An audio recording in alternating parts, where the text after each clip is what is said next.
the cartoon and adding the voice to it. That's not correct. We just have a script. So the script is written, they get that all worked out the way they want to record it, then they go into a recording studio, and we get in the booth, and then they start usually linearly, like on a cartoon, you start page 1, and you'll go through. In the beginning, one of the first cartoon series I did was one called Goof Troop. Do any of you, are you old enough to Goof Troop? Well, that, we were ensemble. All of us were in the booth at the same time. There were like 10 of us, and we'd all have microphones, and we did like a radio play. So Max and I would be back and forth, or PJ or Pete or whatever, and we'd be doing the lines back and forth. We were all together.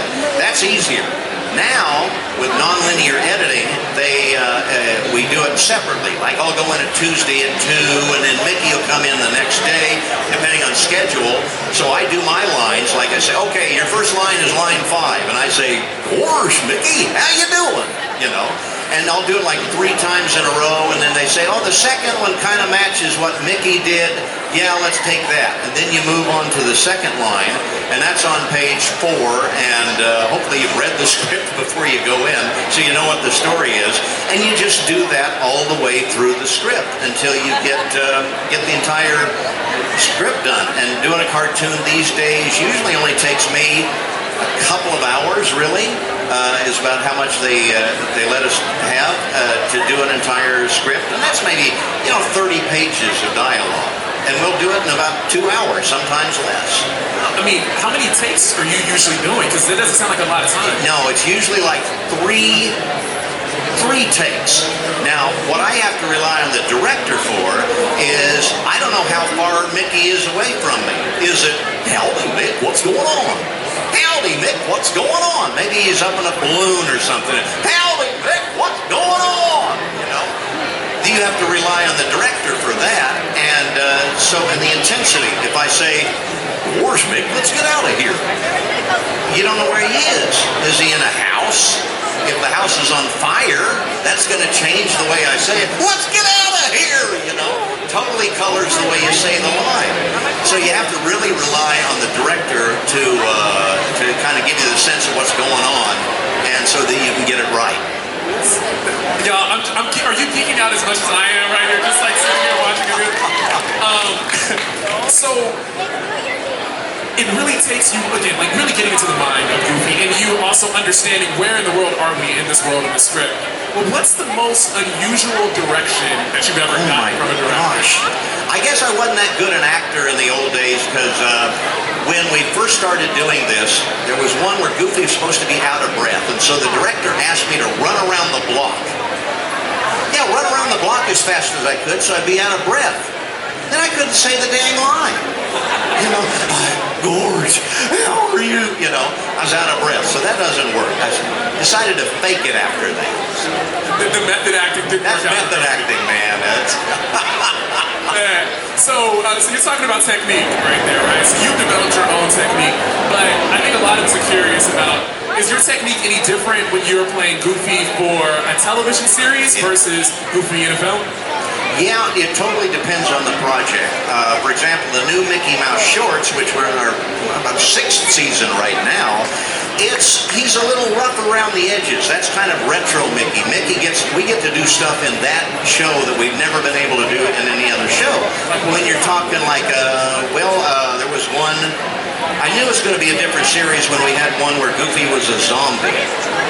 And Goofy's a zombie. We never could have done that in the past. So that was so cool. And then I got to play like Goofy and Goofy's grandmother in one.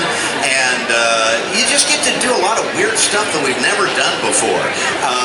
So that's different than, say, Mickey Mouse Clubhouse, which is written for 5-year-olds and, other little kids. So it's much more gentler. I kind of stretch out my words a little bit more. I'll articulate a little bit more. So, gosh, let's count to 40. 5, 10, and it's a little slower and easier for the kids. Whereas the Mickey shorts, we get to be a lot wilder and higher energy and that kind of stuff.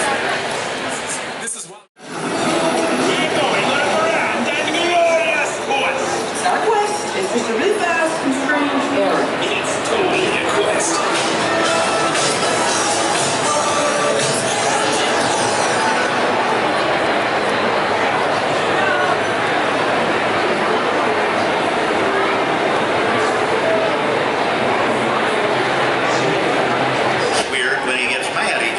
off the deep end. Goofy doesn't. He's always optimistic.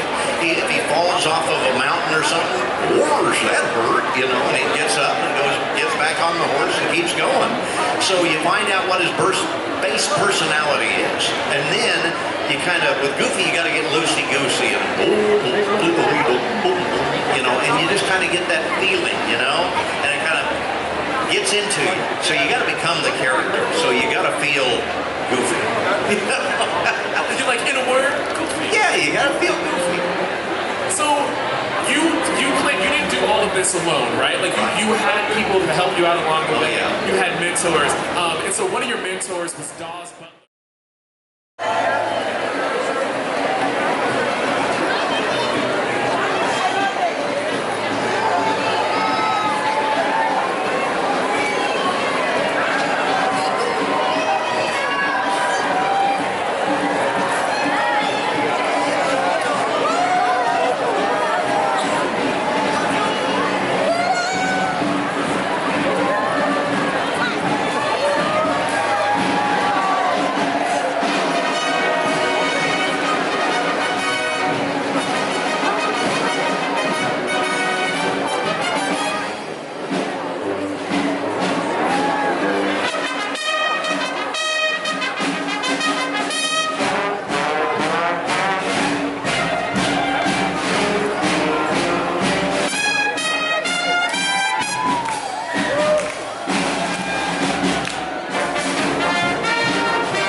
That's a whole other fandom right there.